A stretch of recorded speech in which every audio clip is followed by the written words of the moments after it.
Shadow work is a must for any individual who's striving towards consciousness. Shadows helps us transform and move towards the light. I am going to talk to you about shadow work. I'm going to share with you what shadow work is, how to do it, and what the results are. Please stay tuned. This is Antonina Andreeva. I'm a personal coach and mentor for high performers.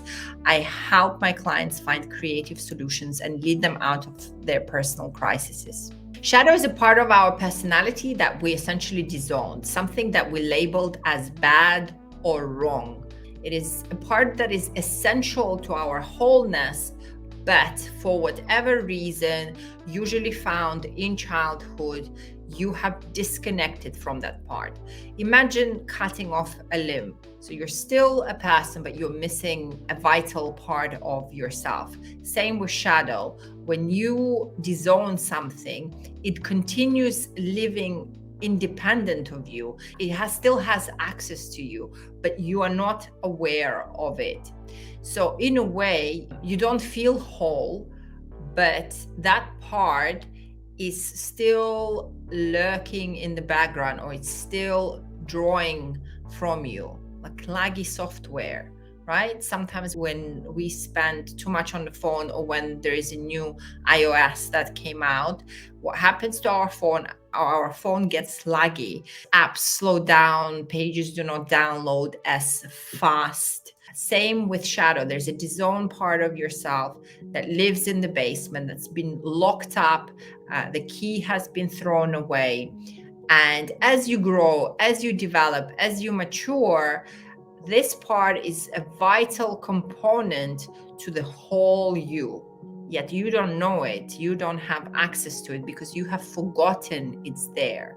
So it lives out your darkest, most gruesome fantasies and gets in the way of your fulfillment and happiness. The best way that I can describe relationship to shadow is movie and story. That is Harry Potter.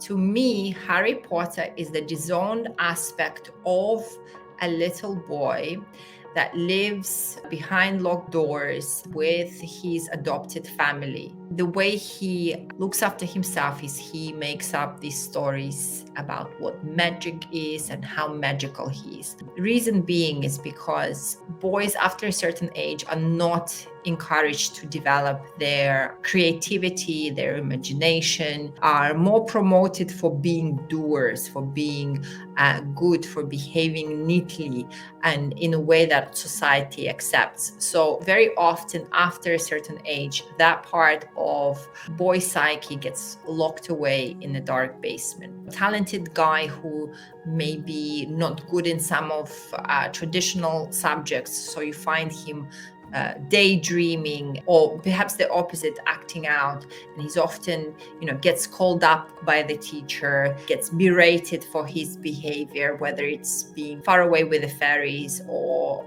being boisterous and loud.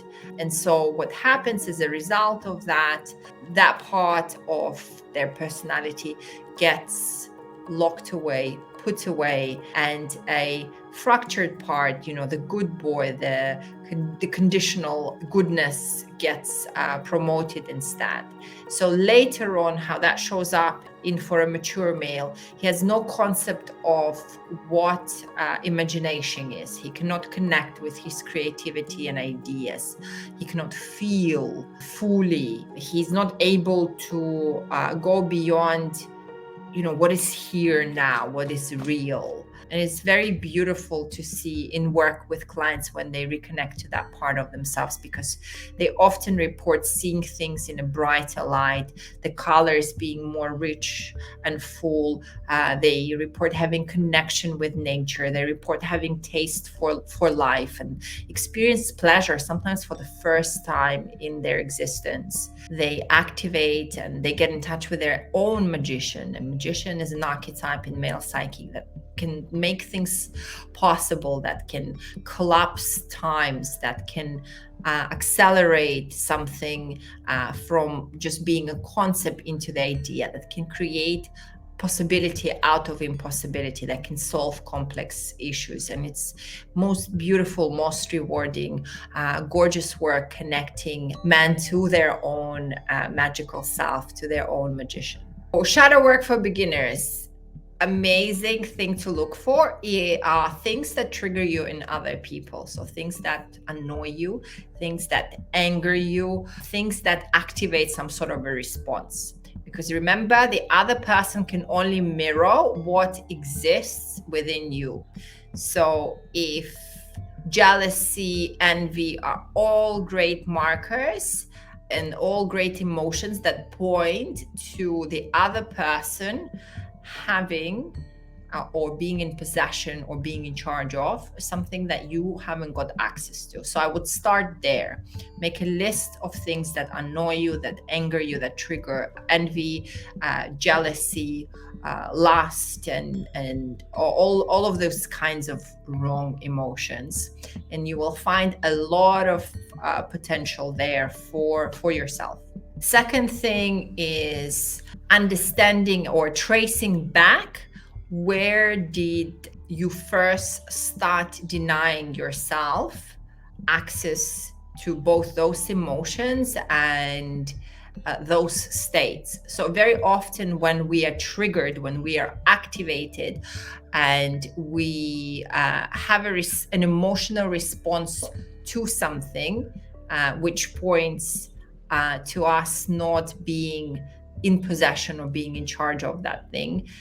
There is an episode that happened in your timeline, in your existence, whereby that thing was made wrong. Shadow work involves like excavating your psyche, looking into the past and seeing when was it that you made the decision that this was bad, that this was wrong, that this was not allowed, that this was not promoted, therefore shut down on yourself, perhaps dissociated from that, and then formed a personality on top that did not have that quality, but had a coping strategy instead.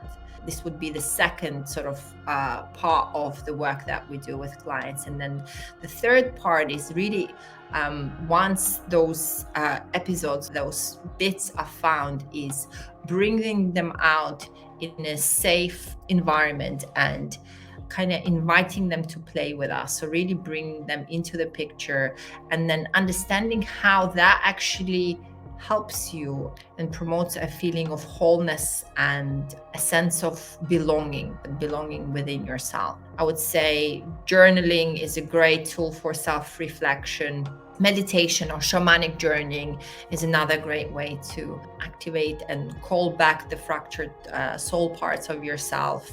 Another way could be timeline therapy and healing. And of course, light language is one of the tools, some of the tools that I use in my practice in order to reconnect you with lost part of yourselves.